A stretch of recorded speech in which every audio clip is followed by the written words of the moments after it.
আগে অবগত করছি যে এই ভিডিও করার পূর্বেই আমাদেরকে মারা হয়েছে। স্বপ্না খন্দকার নিজে আমার জামা পড়ছে এবং এখানে বলা হয়েছে যে এইভাবে আমাকে দিয়ে ভিডিওটা করানো হয়েছে। এবং আপনি যদি ভিডিওটা ভালোভাবে ফলো করেন, আমি জানি না, আপনি যদি ভিডিওটা ভালোভাবে ফলো করেন, ভিডিওতে তৃতীয় ব্যক্তির উপস্থিতি আছে ওই রুমের ভিতরে।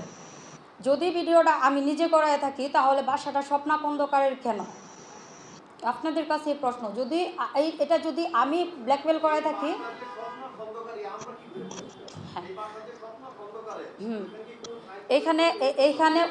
এখানে উল্লেখ আছে যে স্বপ্না খন্দকারের দিগারকান্দা শান্তিনগর বাসায় নিচতলায় এই ঘটনা ঘটে। এবং কি আপনি, হ্যাঁ, আমার অসম্য, আপনি যদি ভিডিওটা ফলো করেন যে আমি কাপড় খুলতে রাজি হই নাই, আমাকে এক পর্যায়ে জোরাজুরি করা হয়। স্বপ্না খন্দকার বলে আমাকে যে তুমি তোমার জামা খুলো, কাপড় চোপড় খুলো, আমরা এখানে করবো, মানে আমাকে জোর করা হচ্ছে আমার কাপড় খোলার জন্য।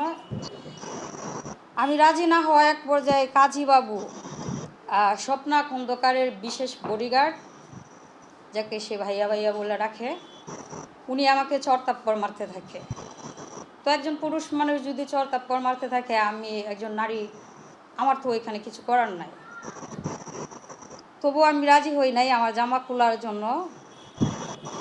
তখন সে স্বপ্না খন্দকার নিজে জোর কইরা আমার শরীর থেকে কামিজটা খুলে, মানে আমার জামা খুলে ফেলে। আর ওই যে মেহমান যে লোকটা ছিল, যে আমাকে বলা হয়েছিল নেতাকে নিয়ে আসো, ওই নেতাকে হচ্ছে কাজীবাবু আর স্বপ্না খন্দকারের গাড়ির ড্রাইভার হীরা, ওনারা দুইজনে অনবরত মাইর দিতে থাকে একই রুমে।